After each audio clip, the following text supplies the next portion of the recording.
Explain like I'm 5. Why was the US the first to make it to the Moon despite the USSR being first in nearly everything else in the space race? When I was in 2nd grade, we had this class project where we would build a tower out of straws. One other team in the class built upwards as fast as they could. They would go straight up from wherever they were, and if one part started to slouch or tip over they'd fix that part and then go back to going straight up. Our team made sure that everything was solid. We had a good, consistent, repeatable design of cubes with cross beams. We wouldn't build the next layer unless the current layer was strong. The other team was the first to 2 feet, then the first to 3 feet, then the first to 4 feet, but at some point the fact that their entire tower was half measures meant that they couldn't add anything to the top. Regardless of what they added to the top, their entire everything was too weak to just reinforce 1 or 2 parts of it. The best way for them to make progress was to throw everything away and start over from scratch.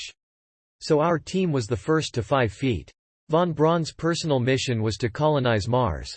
The official mission of the U.S. space program was to land a manned mission on the Moon. The mission of the Soviet space program was to beat the U.S. space program at everything. The U.S. had smaller, in terms of size and weight, nukes than the Soviet Union did. This meant that the U.S. ICBMs were much smaller than Soviet ICBMs. When it came to converting ICBMs into space science vessels, the Soviet Union were already a step ahead.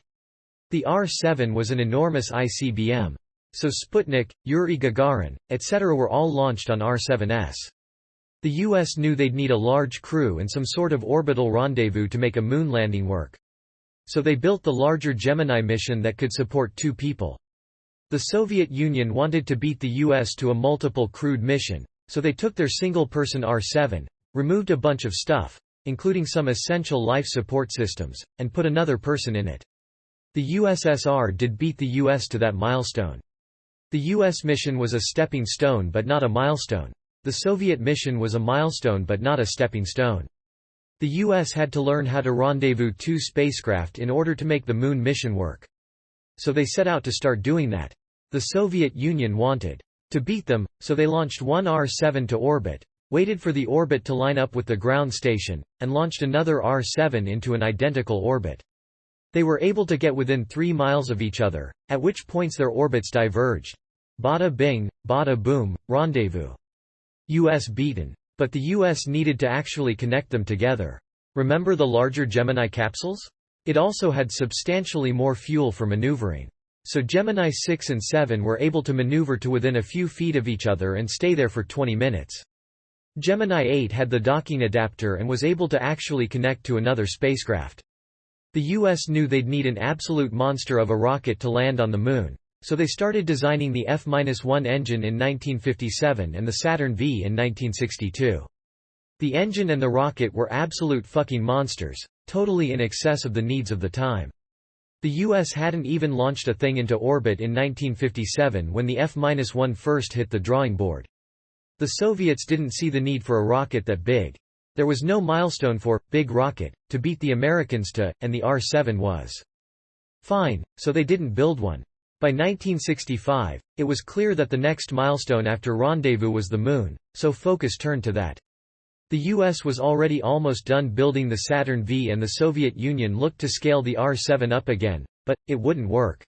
The R-7 was already as big as it could get with the technology of the day. So they had to throw away everything and try to rebuild from scratch with the N-1. The N-1 hit the drawing board in 1965. The Saturn V would have its first launch in 1967. The N-1 prototype hit the launch pad in 1969 and exploded shortly after takeoff. The second, third, and fourth and final launch attempts also failed. It was just too rushed. Basically, the U.S. thought of space as a series of stepping stones. Each thing has to be in service of the next thing. The Soviet Union thought of the space race as a series of milestones. Each thing has to be the first. It's just a philosophy that doesn't engender itself to a decades-long space exploration program. Derivatives of the R-7 still fly today, by the way. The Soyuz, the workhorse of the Russian space program, is an R-7 derivative.